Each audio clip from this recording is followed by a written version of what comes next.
Yo considero que hay que efectuar un desplazamiento de los lugares de enunciación en torno al posconflicto.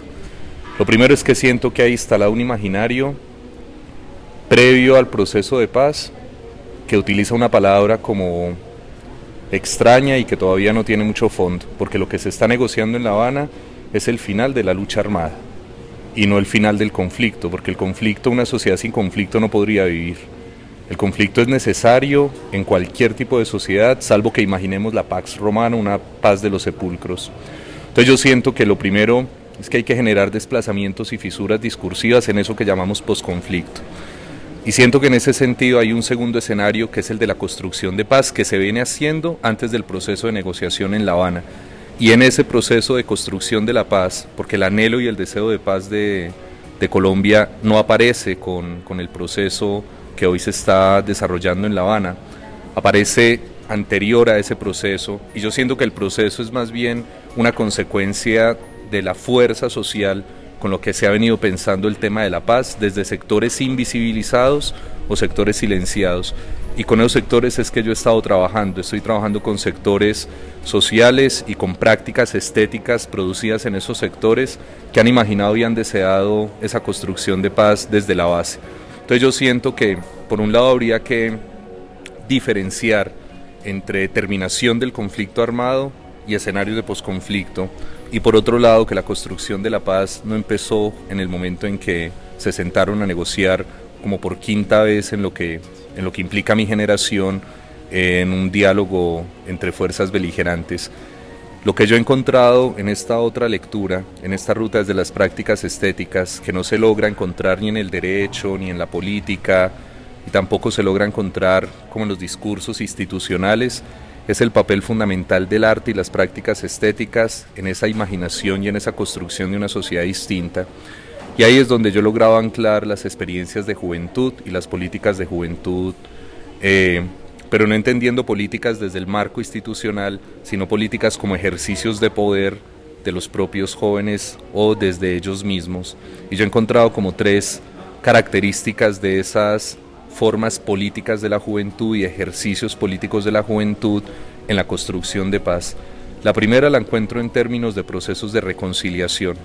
Hay un esfuerzo grande en Colombia de muchos colectivos artísticos, de muchos colectivos estéticos que empezaron a agenciar el tema de reconciliación y de reconstrucción de la memoria.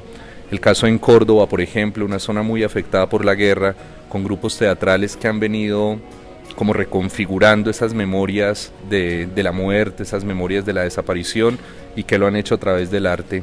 Creo que hay una segunda característica, y es la literatura que ha brotado en las 2 últimas décadas en Colombia.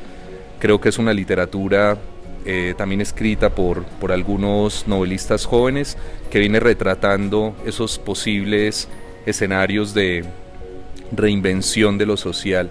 Y creo que hay una tercera práctica que tiene que ver con las movilizaciones, con el movimiento de hijos e hijas víctimas de crímenes de Estado. Creo que tiene que ver con la participación activa de procesos que antes habían estado excluidos porque no hacían parte de las grandes improntas ideológicas de la izquierda, procesos anarquistas, procesos feministas, que hace mucho tiempo, incluso en el periodo de más recrudecimiento de la guerra en Colombia con el periodo de Uribe y la seguridad democrática, que fue como una reedición del Estatuto de Seguridad Nacional, creo que esa movilización ha presionado la construcción de paz en Colombia. Entonces yo veo que hay como 3 niveles de ejercicio de la política de los jóvenes en Colombia en los últimos 20 años, un primer ejercicio estético, un ejercicio narrativo y un ejercicio de acción directa en las calles.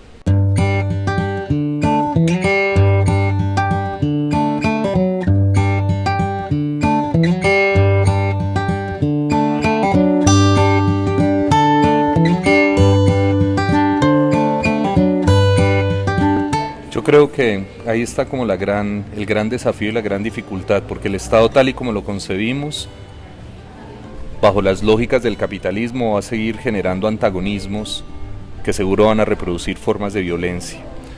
Yo no imagino el Estado colombiano ni en el futuro más lejano como un Estado capaz de potenciar y agenciar estas políticas de juventud centradas en prácticas de resistencia y reinvención de lo social. Por el contrario, lo que veo es que la figura, el aparato, las políticas estatales van a pretender administrar en términos de regulación, control, disciplinarización, normalización, esas prácticas juveniles. Yo en el fondo siento, vivo en el desencanto del liberalismo, en el desencanto de lo instituido, vivo en el desencanto del Estado, siento que la historia que uno puede reconstruir de las prácticas políticas de los jóvenes que no están en el marco de las normalizaciones, que no están regulados y administrados, esas prácticas han sido posibles pese al Estado. Yo siento que el Estado puede cambiar su actitud frente a los grupos insurgentes, en este momento lo estamos viendo, puede cambiar su actitud frente a las víctimas, puede cambiar su actitud frente a ciertos sectores de los movimientos sociales, pero frente a los jóvenes la preocupación siempre será la misma, y es cómo hacer para gobernar a los jóvenes y cómo mantenerlos dentro de lo establecido, dentro de lo normativo. Yo considero que las señales son contradictorias por parte del Estado. Ocupado de la juventud lo ha definido como un interés, pero el principal marcador de producción de la juventud en Colombia seguirá siendo, por ejemplo, la guerra. Y que hay muchas formas de deshacerse de los jóvenes en el país. Una de ellas es la precarización de la vida laboral. Cómo nos han arrebatado el futuro en términos, o cómo le arrebatan a los jóvenes el futuro en términos de imposibilidad para pensarse en el porvenir.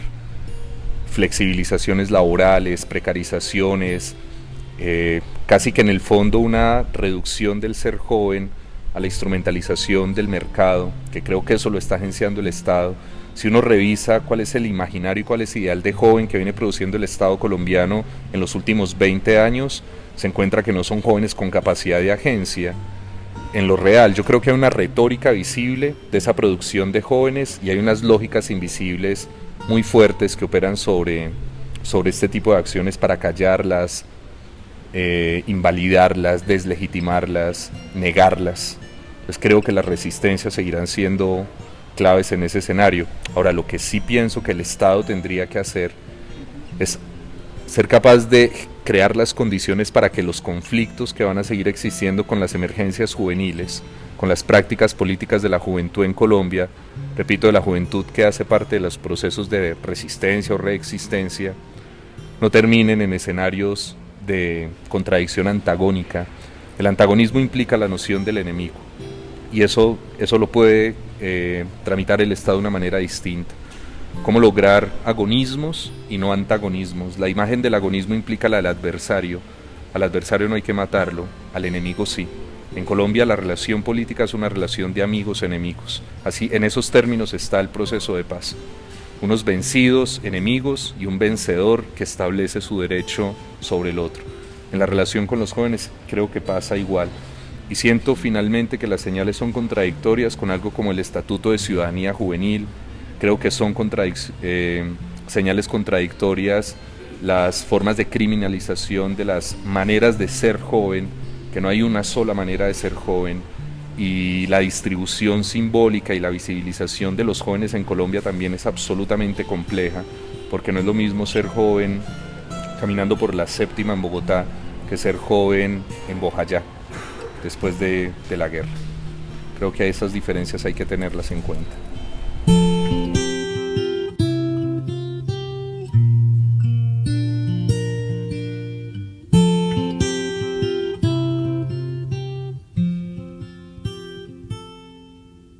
Yo siento que más que un imaginario del futuro en términos de cómo poder construir la experiencia de ser jóvenes sin conflicto armado, que va a ser absolutamente novedoso, son 5 generaciones involucradas en la guerra, creo que nos va a traer como una experiencia distinta. Creo que los significados y los sentidos de los mundos de vida juveniles van a ser radicalmente otros. Tengo temor que por fuera de los procesos de lucha armada, y esto lo quiero decir con muchos matices, las causas que originaron ese conflicto desaparezcan para esa condición juvenil, es decir, las luchas agrarias, las luchas campesinas, las luchas indígenas, las luchas obreras, porque de alguna manera lo único que mantiene visible esas luchas, por desgracia, son los escenarios de la guerra. Pero yo siento que hay un escenario previo que me preocupa mucho más en términos de la condición juvenil, y es qué vamos a hacer con 7.000, 10.000, 11.000 jóvenes que ya no van a tener por oficio la guerra. Nosotros ya empezamos a trabajar con ellos, los que se llaman desmovilizados, desvinculados, y yo recuerdo 3 narrativas en este momento rápidas. La primera, una chica de 16 años que se desmovilizó de la insurgencia y lo que nos dijo a un grupo de investigación que estábamos con ella: quiero que me devuelvan la niñez, porque fue lo que me quitaron. Y le preguntamos por la juventud y me dijo: a mí me hizo joven ser guerrera. Construimos el testimonio de un chico de 18 años que estuvo 5 años en la insurgencia y él empezó a armar su fusil con las cobijas del lugar donde estaba socializándose. Era incapaz de vivir sin un fusil.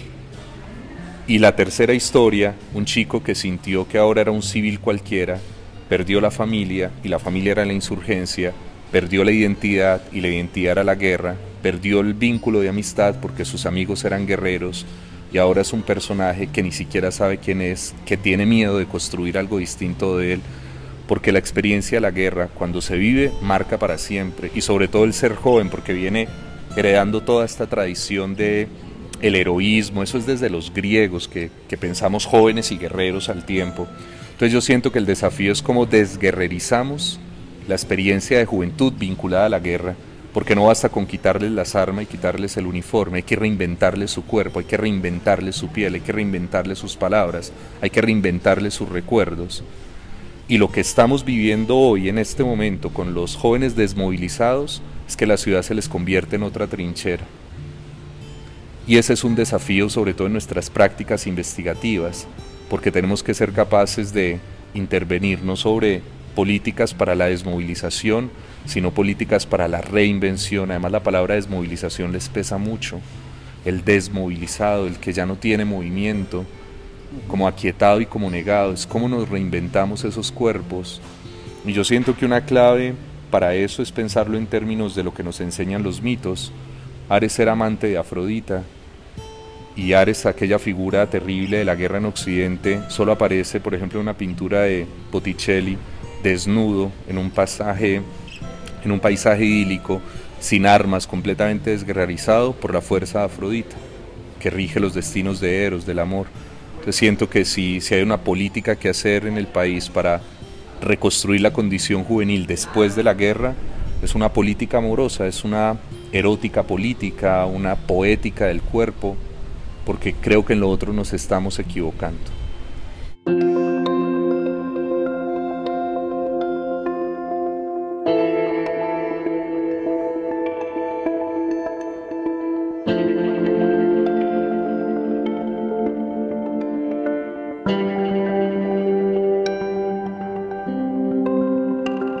Yo creo que nos hemos ocupado mucho de la reinvención de los cuerpos guerreros, y frente a los cuerpos no guerreros, frente a los jóvenes o los sujetos no guerreros, que tienen que recibir en su espacio una imagen ficcionalizada de un enemigo perverso, de una monstruosidad, y tienen que aprender a convivir con él, creo que la práctica y la política tiene que ser situada en el desaprender. Creo que hay que intentar destituir imaginarios en aquellos que no fuimos tocados directamente por la guerra. Nuestros cuerpos no fueron disciplinados para el combate, no hemos matado a nadie. Creo que ahí lo que hay que hacer es desaprender, destituir, desmarcarse, deshacerse de imaginarios. Supremamente difícil, pero se trata de orientar las prácticas ahí.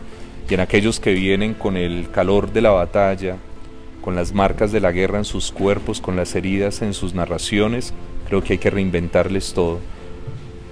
Si tuviéramos que pensarlo en términos de nosotros y ellos, la única manera que nos podemos encontrar es si nosotros nos deshacemos de imaginarios instituidos y ellos se rehacen en imaginarios por instituirse. Y ese sería el lugar de la política pública.